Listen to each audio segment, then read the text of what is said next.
Today I have a pro tip for you guys, for those of you who have these beautiful people in your life. Either they look beautiful or their soul is so gorgeous and you don't want to fall for them, but you want to keep them in your life. So what do?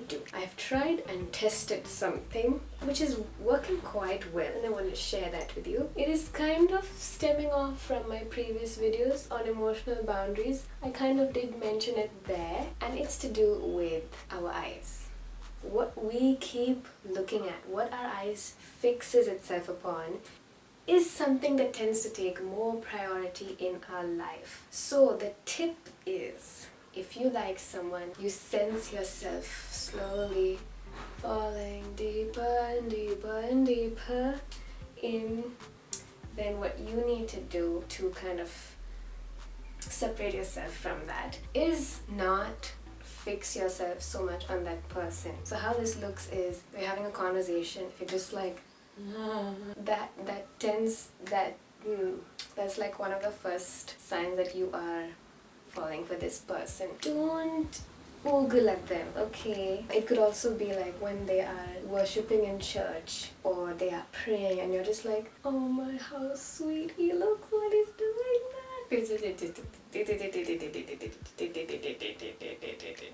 How do you do it? Yeah, I've never done that before.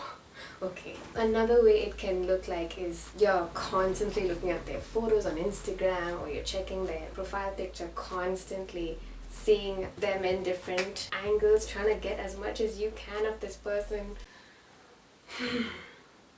It's pretty simple. How much you absorb of a person and how much you're thinking of a person can tend to take the wrong place in your life. Now you should make sure God has that very important space in your life. Hello there. I was editing this video and I thought, let me put in some scripture. Okay, so this is from Exodus 20 verse 2 onwards. I am the Lord your God, who brought you out of Egypt, out of the house of slavery. My dear friends, when you fall for someone, sometimes it's a beautiful thing, sometimes it's a godly thing, but we should never worship a human. God has already freed us from slavery. Why would you want to put yourself into bondage again? Now I know I'm talking the extreme, but I know this happens. Verse 3, you shall have no other gods before me. Verse 4, you shall not make for yourself an idol or any likeness of what is in heaven above, or on the earth beneath, or in the water under the earth. Now, this person is in the earth. And if you are like taking photos of this person, and just think, it's kind of like what people do when they make idols of gods and they put photos over their house. It's the same thing. You're making for yourself an idol.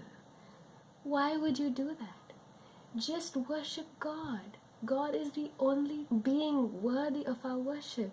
No one else can take that place. If we put our worship on anything else, anyone else, they will disappoint us, they will let us down, they will upset us. It's bound to happen because they are not meant to be our God.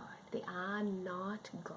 Verse 5, you shall not worship them or serve them, for I, the Lord your God, am a jealous God, visiting the iniquity of fathers on the children to the third and fourth generations of those who hate me.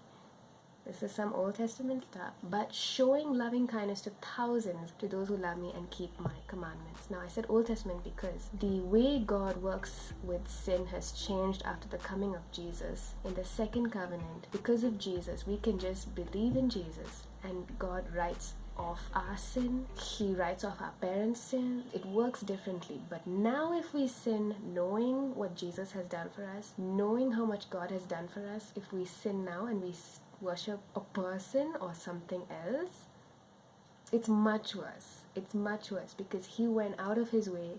He gave his life for us, and now we're gonna give our life to a human. I know I'm talking extreme, but at the same time I know that falling in love tends to bring about these effects. The effect of complete illogical thinking, and it messes up so much with our worship and the way our brains are. So I'm just here reminding y'all, keep God in the place of worship. Don't worship anyone else. Okay, that's all I wanted to insert there. Let's continue with the video.